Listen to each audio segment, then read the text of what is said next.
మహబూబ్ నగర్ జిల్లాల వక్ఫ్ బోర్డు ఆస్తులు కబ్జాదారుల చేతులలో పడ్డాయి. వక్ఫ్ కమిటీలలోన్న పెద్దలు భూములు ఆక్రమించుకుని జేబులు నింపుకుంటున్నారు.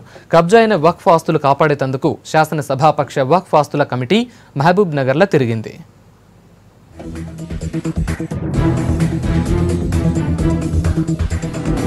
మహబూబ్ నగర్ జిల్లాల 2272 ఎకరాల వక్ఫ్ భూములున్నాయి. ఇలా 1485 ఎకరాలు వక్ఫ్ బోర్డుల ఆధీనంలున్నాయి. కానీ 500 నుంచి 600 ఎకరాల భూమి కబ్జా అయింది. 200 మంది మీద కోర్టులల్లా కేసులు పెండింగ్లున్నాయి. వక్ఫ్ కాంప్లెక్స్ లా 24 దుకాణాలున్నాయి. వీటిని సబ్లీజ్కి ఇచ్చుకున్నారు.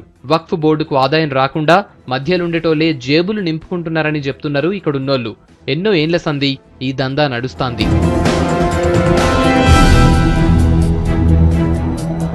ఇక వక్ఫ్ ఆస్తులు కాపాడేందుకు శాసనసభాపక్ష వక్ఫ్ ఆస్తుల హౌస్ కమిటీ మహబూబ్ నగర్ జిల్లాలో జరిగింది.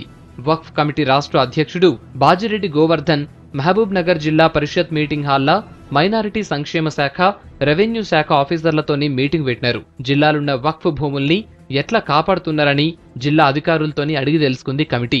వక్ఫ్ ఆస్తులు ఎవళ్లు కబ్జా చేయకుండా చూడాలని అధికారుల్ని ఆదేశించింది కమిటీ.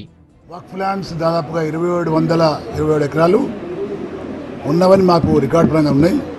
దీనిలో 80% ల్యాండ్స్ ఇతరుల కబ్జాలు ఉన్నాయి.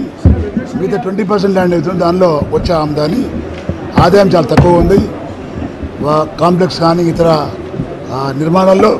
కాబట్టి ఇవన్నీ మా దృష్టికి వచ్చినాయి. చాలా మటుకు ప్రైమ్ ల్యాండ్స్ కూడా ఐడెంటిఫై చేయడం జరిగింది. గౌరవ ముఖ్యమంత్రి గారు ఎందుకంటే మైనారిటీల విషయంలో ప్రత్యేక శ్రద్ధ వహించడం జరిగింది. వారికి ఉన్న వక్ఫ్ ల్యాండ్స్ చాలా విలువైన ల్యాండ్స్.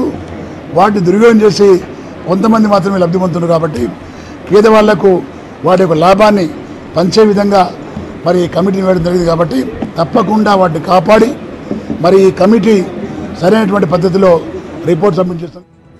పేద మైనారిటీల బాగు కోసం వక్ఫ్ ఆస్తులు ఉపయోగపడాలన్నారు ఎమ్మెల్యే శ్రీనివాస్ గౌడ్. వక్ఫ్ బోర్డుల అవినీతి ఎక్కువైందని విమర్శించారు.